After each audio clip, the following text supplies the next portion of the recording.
buka ya kameranya semuanya. Kita berdoa dulu. Berdoa kakak pimpin dari sini ya.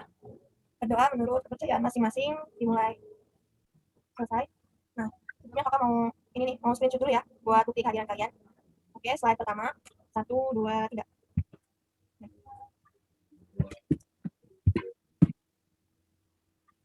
Slide kedua. 1, 2, 3. Saya tunggu sampai 9, 10, nanti saya start ya.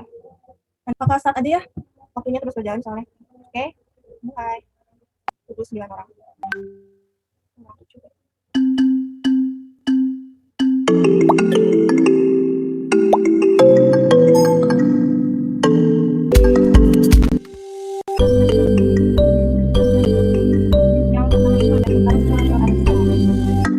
Yang kedua ada Nabila, Tiffany, dan yang ketiga itu ada Alfitri.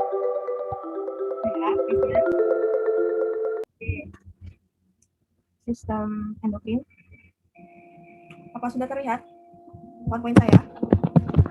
Sudah, Kak. Ya, oke, kita mulai ya, langsung aja. Jadi hari ini kita itu akan mempelajari tentang sistem endokrin. Ada yang tahu sistem endokrin itu apa? Ayo. Nah, jadi sistem endokrin itu atau bisa disebut juga sebagai sistem hormon ya, di mana itu ada jaringan kelenjar penghasil hormon yang berperan dalam komunikasi antar sel. Jadi hormon sendiri itu merupakan senyawa kimia tubuh penyampai pesan. Nah, artinya hormon dan sistem endokrin ini berperan dalam komunikasi antar sel. Kalau buat lebih simpelnya itu kayak si kelenjarnya itu semacam jaringan atau organ. Nah, si kelenjar ini menghasilkan produknya itu berupa hormon. Lalu contohnya lagi nih, nah misalkan saat tubuh kamu kekurangan air, nah tubuh kan akan mengirim impuls ke otak. Nah kamu pun akan merasa kalau kamu itu haus. Nah, lalu si saraf kamu itu berperan aktif dalam mempengaruhi kelenjar hipotalamus. Nah hipotalamus kan yang ada di otak. Nah kita balik lagi nih ke si sistem saraf yang minggu lalu. Ada yang tahu nggak perbedaan sistem saraf sama sistem hormon? Coba ada yang tahu nggak? Sofia coba. Menurut saya kalau sistem hormon itu sinyalnya. Ya. Sinyal yang dikirim ke otak. Kalau misalnya sistem saraf itu untuk nanti menerima rangsangan untuk sebagai reaksinya. Nah, jadi gini aja ya. Kalian ada efektornya. Terima kasih. Gini, kalau si sistem hormon, nah dia tuh bergerak aksinya tuh lambat kan, karena dia itu melalui sistem pembuluh darah. Sedangkan kalau si sistem saraf itu rangsangan itu bergeraknya sangat cepat, karena dia melalui antar neuron yang minggu lalu kakak jelasin. Nah, lalu si kelenjar ini menghasilkan hormon. Sedangkan kalau si sistem saraf ini menghasilkan neurotransmitter. Nah, seperti itu ya. Nah, jadi si sistem endokrin ini sangat berhubungan erat sama si sistem saraf. Kedua sistem ini itu saling mengontrol serta memadukan satu sama lain, sekaligus menjaga homeostatis dalam tubuh manusia. Nah, seperti itu. Lalu di sini tujuan pembelajaran kita yaitu menjelaskan perbedaan sistem saraf dengan sistem hormon yang sudah tadi kakak jelaskan, lalu menganalisis berbagai jenis hormon yang dihasilkan oleh kelenjar endokrin. Yang terakhir yaitu menyajikan hasil analisis pengaruh pola hidup terhadap gangguan pada sistem hormon manusia. Nah, di sini ada sistem hormon berdasarkan aktivitas, dibagi menjadi 3, yaitu ada yang bekerja sepanjang hayat, mulai saat tertentu, dan hanya sampai saat tertentu. Dimana kalau bekerja sepanjang hayat itu contohnya hormon metabolisme. Maksudnya gimana sih? Nah, ini tuh maksudnya sepanjang hayat itu kan seumur hidup ya. Jadi dalam keadaan apapun, si hormon metabolisme ini terus berjalan di dalam aliran darah. Mau kalian lagi tidur atau rebahan, itu si hormon metabolisme itu terus berjalan. Jadi nggak cuma lagi kalian kerja atau aktivitas doang ya. Lalu mulai saat tertentu, contohnya itu hormon kelamin. Nah, jadi si hormon kelamin ini ada di saat kalian sudah mulai pubertas. Nah, baru si hormon kelamin itu dikeluarkan. Kalau kalian belum pubertas, nah si hormon kelamin kan belum dikeluarin kan, jadi itu belum mulai. Lalu yang terakhir itu bekerja hanya sampai saat tertentu. Contohnya hormon pertumbuhan. Di mana hormon pertumbuhan ini ada di saat kalian mulai dilahirkan dari bayi hingga ke dewasa. Hormon pertumbuhan ini ada. Sedangkan jika kalian sudah masuki masa dewasa menuju masa tua, si hormon pertumbuhan ini hilang. Nah, misalkan kan kalian bertambah tinggi nih. Tambah tinggi itu biasanya sampai umur SMA doang kan. Nah, kalau udah kuliah atau menikah tuh hormon pertumbuhannya itu sudah hilang. Nah, contohnya seperti itu. Coba ini yang lain pada ngedengerin nggak ya? Kakak mau minta jelasin ulang deh sama Arya Saputra. Arya Saputra hadir. Arya, kakak mau minta kamu jelasin ulang yang hormon pertumbuhan dong. Simpelnya. Pertumbuhan. Ya. Hormon pertumbuhan. Ya. Berfungsi sebagai untuk mengendalikan pertumbuhan dan perbanyakan sel-sel tubuh. Contoh pada pertumbuhan tulang dan pertambahan massa otot rangka. Nah, yang kedua menyebabkan hati. Kalau maksudnya, ada banyak? Ya, enggak, kakak mau nanya kalau maksudnya bekerja hanya sampai saat tertentu itu gimana? Oh, jadi ada batas umurnya gitu nggak sih? Ya, benar tadi ya. Jadi hormon pertumbuhan itu ada waktu kita bayi hingga ke dewasa atau misalkan sampai SMA aja nih. Kalau udah SMA itu udah nggak ada hormon pertumbuhan lagi. Nah, seperti itu ya, lebih singkatnya. Nah, lalu kita akan masuk ke jenis-jenis hormon. Di mana itu yang pertama itu ada kelenjar hipofisis. Nah, apa nama lain dari kelenjar hipofisis? Ada yang tahu apa? Pituitari kan, Kak? Pituitari. Ya, benar, pituitari ya. Nah, lalu juga ada nama lainnya itu master of gland. Nah, maksudnya apa? Yaitu pusat dari segala jenis hormon. Kenapa dia menjadi pusat? Nah, karena di sana itu disekresikan calon-calon hormon yang banyak banget dalam tubuh kalian. Jadi, si hipofisis ini termasuk master of gland ya, pusat dari segalanya. Nah, lalu selanjutnya di hipofisis ini ada 3 lobus, ada anterior, intermediate, dan posterior. Kalau anterior itu bagian depan, intermediate itu bagian tengah. Nah, kalau posterior itu bagian belakang. Nah, di sini kita akan membahas bagian anterior terlebih dahulu, di mana di sini ada menghasilkan 5 hormon, yaitu ada yang pertama itu hormon GH atau growth hormone. Nah, ini kenapa ujungnya itu selalu huruf H, itu maksudnya H itu hormon ya.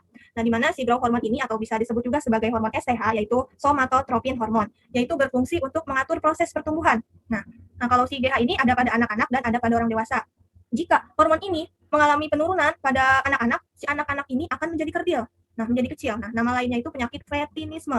Sedangkan kalau ia kelebihan hormon GH, anak-anak ini tubuhnya akan menjadi raksasa atau gigantisme. Jadi tubuh dia tuh lebih besar dari anak-anak yang lain. Sedangkan kalau pada orang dewasa, jika kekurangan hormon GH, nah itu tuh normal ya, karena dia nggak membutuhkan hormon pertumbuhan lagi, seperti yang kakak bilang tadi di awal kan. Lalu, jika ia kelebihan hormon GH, nah ia akan terjadi akromegali, yaitu pembesaran tulang. Lalu yang kedua itu ada hormon PRL, prolaktin hormon, laktin, laktosa. Laktosa itu hubungannya sama susu. Jadi ini untuk merangsang pengeluaran air susu. Nah gitu ya. Lalu yang ketiga itu ada ACTH, adrenocorticotropic hormon, adrenocortex. Jadi hubungannya sama si adreno sama cortex, di mana merangsang kelenjar korteks adrenal dan perkembangan sel-sel tiroid. Nah, lalu selanjutnya itu ada hormon GnRH, di mana ini maksudnya gonad. Gonad itu masuk ke hormon seksual seperti itu ya. Nah, si hormon gonad ini dibagi menjadi 2, yaitu ada FSH dan LH. Di mana si FSH ini ada untuk laki-laki dan untuk wanita, si LH juga ada untuk laki-laki dan ada untuk wanita. Kalau FSH itu maksudnya hormon ke primer atau di dalam, pertumbuhannya di dalam, contohnya pada laki-laki. Nah, itu untuk merangsang si kerja sel Sertoli, yaitu pengeluaran zat makanan untuk pertumbuhan sperma selama spermatogenesis. Kalau buat perempuan, nah itu merangsang kerja si estrogen. Lalu ada hormon LH atau luteinizing hormon, yaitu kalau ini buat pertumbuhannya secara sekunder ya. Beda nih, FSH itu primer, LH itu sekunder. Nah, kalau pada laki-laki, hormonnya itu diberikan hormon testosteron, nah, di mana dihasilkan di sel Leydig. Lalu kalau pada perempuan itu dihasilkan hormon progesteron. Coba mau minta jelasin ulang yang hormon prolaktin deh, yang paling gampang prolaktin. Sama siapa ya? Siapa yang mau coba? Ini kakak selalu kasih tambahin nilai loh kalau kalian. Kak. Siapa itu? Nabila, Kak. Ya, dan Nabila, apa itu hormon prolaktin?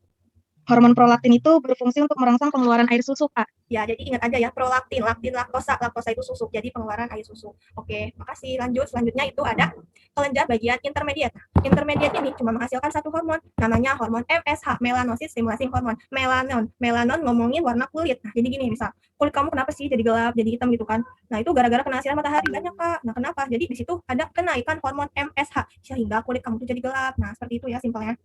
Lalu yang ketiga ini ada bagian posterior, yaitu ada hormon ADH dan OH, yaitu antidiuretik sama oksitosin. Nah, kalau yang ini, hormon ADH ini untuk mengontrol kadar air dalam darah ya. Jadi simpelnya itu untuk hormon menahan air. Misal kalau kamu lagi dehidrasi, kamu kan kekurangan air ya. So kamu itu nggak boleh ngeluarin si hormon ADH ini. Jadi si hormon ADH ini untuk menahan air keluar dari tubuh. Jadi hormon ADH-nya itu harus dinaikin biar air ya itu nggak keluar dari tubuh kamu. Nah, kan kamu dehidrasi dong, kan kamu berarti nggak boleh ngeluarin air. Jadi si ADH-nya dinaikin. Nah, seperti itu. Kalau kamu lagi kelebihan air nih, posisinya kelebihan air, nah itu kan kebanyakan minum. Nah, maka hormon ADH-nya itu diturunin biar airnya itu keluar. Nah, seperti itu. Mau minta jelasin ulang nih sama siapa ya? Buat nambah-nambah nilai. Siapa yang mau? Siapa? Daniel mau jelasin. Yang coba yang ini intermediate MSH gimana? MSH itu melanocyte stimulating hormone. Gunanya untuk yang mengatur perubahan warna kulit, misalkan kalau apakah kulitnya bertambah lebih gelap atau kulitnya nanti bertambah lebih terang gitu, Kak. Ya, jadi kayak mengatur sel-sel kulit gitu. Nah, ya, terima kasih ya. Oke, lanjut ke slide selanjutnya. Nah, di sini bisa dilihat nih bagian-bagiannya. Ada si anterior. Nah, ini intermediate, ini posterior nih. Bisa dilihat dari ini. Dari ini nama-nama hormonnya di mana ACTH, TSH, GH, PRL, FSH, dan LH itu di anterior. Kalau intermediate itu tadi ada MSH. Sedangkan di posterior itu ada ADH sama oksitosin. Nah, jadi kalian biar gampang nih menghafalnya. PPT-nya kan udah kakak bagi ini ya. Lalu selanjutnya ada kelenjar tiroid. Apa nama lain dari kelenjar tiroid? Ada yang tahu nggak? Kelenjar gondok, Kak. Kelenjar gondok. Ya, benar, kelenjar gondok ya. Nah, jadi ini tuh letaknya di dekat leher kan, di dekat leher di mana terdiri dari folikel dan 2 lobus. Nah, dia terletak di bawah laring. Maaf salah. Nah, hormon tiroksin ini menghasilkan hormon tiroksin dan hormon kalsitonin, di mana efeknya itu sama kalau pada anak-anak tuh seperti si efek hormon GH. Sedangkan kalau pada orang dewasa itu kalau kekurangan hormon tiroksin ini ia akan terkena penyakit myxedema. Sedangkan jika ia kelebihan itu akan terkena penyakit morbus Basedow. Nah, seperti itu. Kalau yang kalsitonin yaitu fungsinya untuk mengatur kadar kalsium, kan kalsium, mengatur kadar kalsium pada darah. Nah, kalau dia kekurangan kalsium, nah dia terjadi osteoporosis. Sedangkan kalau dia mengalami kelebihan kalsium, itu akan terjadi penyumbatan pembuluh darah. Lalu selanjutnya itu ada kelenjar paratiroid. Apa nama lain kelenjar paratiroid? Kelenjar anak gondok. Kelenjar anak gondok, Kak. Ya, benar ya, kelenjar anak gondok. Nah, letaknya itu di bawah si tiroid. Nah, di mana terdiri atas dari 4 organ kecil berukuran itu seperti biji apel. Nah, kecil kelihatan di situ. Ia terletak di permukaan belakang tiroid. Yaitu menghasilkan hormon paratohormon, di mana untuk mengatur kadar kalsium dalam darah. Nah, nanti ada bedanya ya kadar kalsium dalam darah yang maksud paratiroid sama tiroid. Nah, ini bisa dilihat dari gambarnya, ini kelenjar tiroid. Ada X, ini maksudnya X itu kerjanya berlawanan atau antagonis ya. Maksudnya kayak gitu. Jadi kerjanya si tiroid sama paratiroid ini berlawanan atau antagonis. Ini bisa dilihat dari gambar. Ada kadar kalsium dalam darah dan kadar kalsium dalam tulang. Jadi ketika kelebihan kalsium dalam darah, nah maka kan kalsium naik nih yang dalam darah. Nah saat kalsium dalam darah naik, itu tuh nggak boleh, maka harus dibawa ke tulang. Kenapa nggak boleh? Ya nggak boleh kan, karena itu nanti bisa menyumbat pembuluh darah kalau kebanyakan kalsium. Nah nggak boleh kebanyakan kalsium di dalam darah ya. Nah lalu jika berlebihan tadi itu dibawa ke tulang, bantuan hormon itu sama si hormon kalsitonin nih, di bawahnya ada kalsium darah dibawa ke kalsium tulang, itu oleh bantuan hormon kalsitonin nih, di bawah ada tulisannya ya. Nah lalu dalam kondisi tertentu juga nih, misalnya ada orang tua yang mungkin sistem penyerapan di usus tuh udah gak bagus gitu ya, maka dia tuh kalau makan kalsium tuh tetap kurang, terserap dengan baik. Nah sehingga orang tua itu cenderung mengalami kekurangan kalsium dalam darah tadi. Nah maka kalsium yang tadi itu kan gak dipenuhi, jadi si kalsium tadi tuh nyedot kalsium yang ada di tulang dengan hormon paratormon. Nah, jadi kedua hormon ini sifatnya antagonis berlawanan, tadi yang kakak bilang ya. Kenapa begitu? Karena kan biar seimbang. Jadi hormon dalam darah ada, hormon dalam tulang juga ada. Maksudnya kalsium dalam darah ada, kalsium dalam tulang juga ada. Nah, gitu. Jadi kenapa orang tua tuh sering mengalami osteoporosis? Nah, karena kalsium dalam darahnya itu cenderung mengalami kekurangan, sehingga dia itu menyedot kalsium dalam tulang, sehingga kalsium dalam tulangnya itu makin sedikit dan tulangnya makin keropos. Nah, sampai sini apa dapat dipahami? Iya, Kak. Ada yang mau ditanyakan? Sebelum lanjut? Oke, nggak ada ya, udah lanjut aja. Selanjutnya itu ada kelenjar adrenalin atau suprarenalis, bisa disebut juga sebagai anak ginjal, di mana terletak di bagian atas ginjal nih, yang dua ini beda ya. Yang ini ginjal, ini adrenal, kelenjar adrenal. Dia itu dibagi dua bagiannya, ada korteks sama medula. Nah, kita kan udah belajar sistem ekskresi ya. Kalau korteks itu bagian mana ya? Coba, siapa? Luar. Ya, siapa itu? Putri ya? Ya, bagian luar ya. Korteks itu bagian luar, kalau medula itu bagian dalam. Nih, kalau si korteks itu menghasilkan hormon mineral kortikoid, mineral berarti mengatur mineral. Terus ada hormon glukokortikoid, glikogen, jadi mengatur kadar glikogen. Nah, lalu ada hormon androgen. Androgen ini berhubungan sama prekursor atau pondasi awal untuk menentukan sifat kelamin pria. Nah, jadi kalau androgennya banyak ini bisa menimbulkan sifat kelamin pria. Contohnya, nah Daniel ini androgennya tinggi nih. Nah, jadi kalau Daniel semakin tinggi si hormon androgennya, Daniel ini semakin maskulin. Nah, seperti itu. Kalau pada Sofia ini mengalami kenaikan androgen. Nah, si Sofia ini akan menjadi tomboy. Nah, seperti itu ya. Jadi berhubungan sama sifat kelamin pria. Lalu pada bagian medula itu ada hormon adrenalin atau disebut epinefrin dan ada hormon noradrenalin atau norepinefrin, di mana kerjanya itu berlawanan alias bertabrakan. Kalau si adrenalin epinefrin ini meningkatkan tekanan darah, yaitu mengubah glikogen menjadi glukosa. Nah, kalau si norepinefrin yaitu tekanan darahnya itu turun, jadi mengubah glukosa menjadi glikogen. Contohnya, kalau terjadi kekurangan hormon itu terjadi penyakit Cushing disease atau bisa disebut juga kelemahan otot. Jadi dia juga bisa mengalami pubertas dini. Pubertasnya itu lebih cepatnya. Nah, lalu kalau dia mengalami kekurangan, itu akan terjadi penyakit Addison atau kulitnya itu menghitam. Jadi terjadi ketidakseimbangan antara natrium dan kalium. Nah, seperti itu. Nah, lanjut di sini ada kelenjar pankreas nih. Ini ada bulat-bulat nih kan, ini di kelenjar pankreas. Nah, di bulat-bulat ini ada si sel, yaitu ada sel alfa, sel beta, sama sel delta. Kalau sel alfa itu menghasilkan hormon glukagon, kalau sel beta itu menghasilkan hormon insulin, sedangkan sel delta itu menghasilkan hormon somatostatin, yaitu mengontrol supaya si hormon glukagon sama si insulin itu tetap seimbang. Beda ya sama somatotropin, yaitu hormon pertumbuhan. Kalau di sel delta itu masuknya somatostatin. Nah, jadi misalkan gula diubah menjadi gula otot atau glikogen. Jadi kalau kamu makan nih, kan banyak mengandung gula tuh. Nah, gula yang tadi harus diubah menjadi glikogen itu disimpan di dalam hati.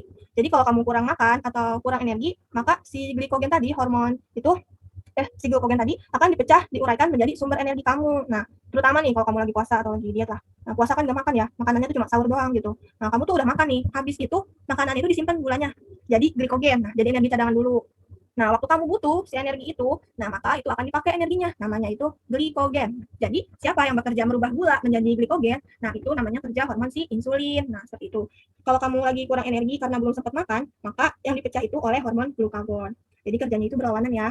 Kok bisa gitu kena diabetes mellitus? Nah, itu tuh gara-gara seseorang tuh kekurangan hormon insulin. Artinya itu gula yang dimakan tuh gak diubah jadi glikogen kan. Artinya gulanya itu yang dimakan tuh alias gulanya itu jadi berbahaya, gak safety gitu. Nah, jadi si gula yang berbahaya tadi itu ngalir ke pembuluh darah. So, pembuluh darahnya itu jadi pekat dan mengganggu sistem peredaran darah. Nah, lanjut, di sini ada kelenjar timus. Di mana kelenjar timus itu letaknya di dada, terdiri dari 2 lobus yang terletak di bagian atas jantung. Nih, bisa dilihat dari gambarnya. Nah, kalau si timus ini hanya mendukung proses pertumbuhan. Nah, hanya ada pada proses pertumbuhan ya. Jadi hormon ini bakal hilang. Hormonnya bakal hilang ketika sudah tidak terjadi proses pertumbuhan pada manusia. Misalnya itu sejak dia bayi hingga mengalami fase pertumbuhan yang tadinya besar. Itu mulai dari kecil menuju besar, dari bayi menuju dewasa, si kelenjar ini dari kecil menjadi besar, sedangkan jika dia sudah memasuki masa dewasa itu, si kelenjarnya itu dari besar ke kecil. Nah, seperti itu. Nah, sampai sini apa dapat dipahami? Mana? Bisa lanjut? Oke, lanjut ya. Nah, ini ada kelenjar gonar, yaitu ada kelenjar testis untuk pria dan kelenjar ovarium untuk wanita. Nah, kalau kelenjar testis ini menghasilkan hormon testosteron dan inhibin, sedangkan kelenjar ovarium itu ada estrogen, relaksin, dan inhibin. Nah, ini tentu akan lebih dijelaskan detail tuh di bagian sistem reproduksi ya. Nah, lanjut selanjutnya itu ada kelenjar usus dan lambung, di mana kelenjar usus ini menghasilkan hormon kolesistokinin dan sekretin. Nah, kerjanya itu secara berurutan. Nah, ingat aja huruf abjad. Huruf K dulu, baru huruf S. Nah, gitu ya. Jadi, kolesistokinin dulu, baru sekretin. Kalau si kolesistokinin itu fungsinya untuk merangsang pengeluaran getah empedu. Ingat empedu itu depannya huruf E kan. Nah, kalau si sekretin itu merangsang pengeluaran getah pankreas. Nah, si koleksitin huruf E dulu, empedu, tadi si sekretin itu pankreas hubungannya. Jadi huruf E dulu, baru P. Jadi kerjanya itu berurutan. Ingat aja huruf abjad gitu ya. Lalu di sini ada kelenjar lambung nih, kelenjar lambung. Di sini ada hormon gastrin good gitu kan. Enggak, maksudnya hormon gastrin gitu kan. Gastrin ini untuk proses pengosongan lambung atau pengeluaran getah-getah di usus. Nah, seperti itu. Nah, lanjut. Nah, di sini ada berbagai macam gangguan pada sistem hormon. Yang pertama itu ada diabetes mellitus yang tadi Kakak sudah jelasin, itu penyakit yang ditandai ciri-cirinya itu berupa kadar gula glukosa dalam darah tinggi. Nah, di sini glukosanya itu menumpuk kan tadi di dalam darah akibat tidak diserap sel tubuh dengan baik, sehingga dapat menimbulkan gangguan organ tubuh. Jika diabetes ini nggak dikontrol, dia tuh bisa menimbulkan berbagai komplikasi yang membahayakan nyawa kan seperti itu. Jadi kadar gula dalam darah ini dikendalikan oleh hormon insulin. Nah, ingat aja diabetes mellitus itu hubungannya sama kekurangan hormon insulin ya yang diproduksi sama si pankreas, itu organ yang terletak di dekat lambung tadi. Nah, jadi pada penderita diabetes ini dia tuh tidak mampu memproduksi insulin sesuai kebutuhan tubuhnya. Jadi kan tanpa insulin itu sel-sel tubuh itu nggak dapat menyerap dan mengolah si glukosa menjadi energi yang udah kakak tadi jelasin ya. Nah, lalu pencegahan itu gimana? Itu bisa mengatur frekuensi dan menu makan menjadi lebih sehat, terus menjaga berat badan ideal, atau mengatur rutin olahraga. Nah, seperti itu. Kita juga kadang perlu nih untuk rutin menjalani pengecekan gula darah seperti itu ya. Lalu yang kedua itu ada kretinisme. Tapi katanya sekarang ganti namanya jadi hipotiroidisme kongenital, di mana itu penyakit kekurangan hormon tiroid yang tadi juga udah dijelasin di PPT kan. Nah, itu munculnya pada bayi yang baru lahir. Nah, kondisi ini tuh terjadi karena ibu itu kekurangan mengkonsumsi yodium sama kehamilan, atau bisa juga memang ada gangguan pada pertumbuhan kelenjar tiroid di tubuh bayi itu. Nah, jadi apa tadi fungsi yodium? Fungsi yodium itu sebagai nutrisi yang penting bagi tubuh ya. Jadi yodium itu berperan untuk menjaga fungsi tiroid tetap stabil. Jadi yodium itu harus tercukupi dalam tubuh, nggak boleh kelebihan, nggak boleh kekurangan. Lalu istilah kretinisme ini kan bisa digunakan pada bayi. Nah, kalau pada orang dewasa itu kalau ada gangguan kelenjar tiroid itu namanya itu yang tadi kakak bilang yaitu myxedema. Nah, lalu ciri-cirinya itu gimana? Nah, kadang tuh si bayi itu kelihatan lemah, terus lidahnya tuh kadang berukuran lebih besar dari keadaan normal, terus kulitnya juga kering, susah buang air besar atau sembelit namanya, terus muncul banyak luka di kulit seperti itu. Lalu si kretinisme ini akan membuat anak pengidap itu mengalami kesulitan saat belajar duduk, berdiri, atau berbicara. Lalu yang ketiga itu ada gigantisme. Nah, kalau gigantisme itu gangguan pertumbuhan yang menyebabkan anak-anak itu tumbuh sangat tinggi dan besar. Jadi berbeda seperti anak-anak lainnya. Misalkan anak SD yang ukurannya tadinya segini, biasanya mereka tuh lebih besar 2 kali lipat. Nah, karena itu penyakit sih gigantisme itu seperti itu, di mana tandanya itu tubuhnya tuh tadi lebih tinggi dan lebih besar dibandingkan anak-anak yang seusianya. Kalau ini tuh biasanya kondisi ini tuh tergolong langka ya umumnya. Nah, biasanya disebabkan sama tumor di kelenjar hipofisis atau pituitari yang tadi. Kalau si gigantisme ini beda sama si akromegali. Kalau akromegali itu biasanya terjadi pada orang dewasa dan sering didiagnosis itu pada umur 30-50 ya. Nah, kalau si gigantisme ini terjadinya itu sebelum akhir pubertas. Kan kalau si akromegali berarti udah pubertas kan, umurnya aja udah dewasa 30-50. Kalau si gigantisme ini sebelum masa akhir dari pubertas. Nah, gitu. Lalu selanjutnya itu ada penyakit morbus Basedow atau bisa disebut juga penyakit Graves, di mana kondisi medis yang ditandai dengan kadar hormon tiroidnya itu berlebihan akibat produksi berlebihan oleh kelenjar tiroid. Nah, penyakit ini disebabkan penyebabnya itu proses autoimun. Apa sih autoimun itu? Ada yang tahu nggak sih? Belum belajar sistem imun ya? Belum belajar ya? Jadi penyakit autoimun ini di mana ketika sistem kekebalan tubuh kamu itu menyerang diri kamu sendiri. Jadi kan biasanya sistem imun itu untuk menjaga kita dari serangan virus di luar atau bakteri di luar. Nah, tapi si autoimun ini malah nyerang ke diri kita. Nah, jadi balik lagi, malah nyerang ke diri kita, bukannya menjaga, malah nyerang balik gitu kan. Jadi tubuh ini menghasilkan antibodi yang menyerang sel-sel yang sehat dari kelenjar tiroid. Nah, antibodi ini juga itu meniru kerja dari stimulating hormon, yaitu hormon pertumbuhan yang dihasilkan sama kelenjar hipofisisnya. Jadi akibatnya itu si kelenjar tiroid ini akan melepaskan hormon T3 dan T4. Nah, T3 itu apa? Tri kan, berarti triiodothyronin, dan T4 itu bahasanya tetra, yaitu tetraiodothyronin yang jauh melebihi batas mestinya. Oke, sampai sini ada yang ingin ditanyakan? Kalau nggak ada. Mau nanya, Kak? Ya, kenapa Daniel? Kan tadi kakak ada bilang ada penyakit autoimun kan? Yang yang kayak sistem kekebalan tubuh menyerang diri sendiri gitu kan? Iya. Itu sama nggak sih Kak sama kayak yang dia kelebihan sel darah putih sehingga dia sel darah putihnya itu bersifat ganas dan mulai kayak menyerang sel-sel tubuh di dalam lain, itu sama nggak sih Kak? Nah, kalau itu sel kakak sih beda ya, soalnya kan kalau autoimun itu hubungannya sama antibodi. Nah, kan kalau si sel darah itu nggak untuk melindungi dari luar, kalau si autoimun itu istilahnya kan biasanya menjaga kan, si antibodi menjaga tubuh. Nah, dia tuh jadi antibodi menjaga tubuh, tapi dia malah kerjanya itu sebaliknya, malah nyerang kita. Nah, itu penyakitnya autoimun. Kalau si sel darah kan itu tadi berlebih, berarti beda ya kerjanya si autoimun sama si sel darah itu. Nah, seperti itu. Gimana bisa dipahami, Daniel? Ya Kak, bisa Kak. Terima kasih Kak. Oke, kalau tidak ada pertanyaan lagi, kakak nanti mau ngasih tugas nih di WA LPD. Cuma ada 5 soal esai. Kak, saya boleh nanya lagi nggak satu pertanyaan? Ya, kenapa, Arya? Itu yang kelenjar timus kan kakak bilang kalau umurnya kita mau ke remaja mau ke dewasa itu tambahkan ya volumenya, ya kan? Terus ntar pas kelenjar timus itu loh yang bertambah, terus abis itu pas udah mentok di umur berapa gitu, makin tua makin menyusut gitu. Ya, itu berarti tandanya imunitas makin tua makin rendah ya Kak? Iya, jadi kan si imun itu kerjanya itu kalau udah makin dewasa tuh kerjanya tuh makin gimana ya, makin menyusut. Jadi tuh biasanya kan orang dewasa tuh biasanya lebih kuat tuh dari orang tua karena si imunnya itu masih bisa menjaga tubuh gitu. Jadi ke si hormon pertumbuhan balik lagi, kalau kita masih bayi menuju masa dewasa, si kelenjarnya ini ukurannya itu dari kecil ke besar. Kalau udah dewasa menuju ke tua itu ukurannya dari besar ke kecil. Nah, seperti itu Arya. Terima kasih Arya. Udah ya semuanya. Kakak tutup ya pembelajaran hari ini, nanti soalnya kakak kirim ke WA. Oke, terima kasih buat semuanya yang udah berpartisipasi untuk Zoom hari ini. Semoga kita dalam keadaan sehat selalu. Dan kakak akhir ya, terima kasih semuanya. Wassalamualaikum warahmatullahi wabarakatuh.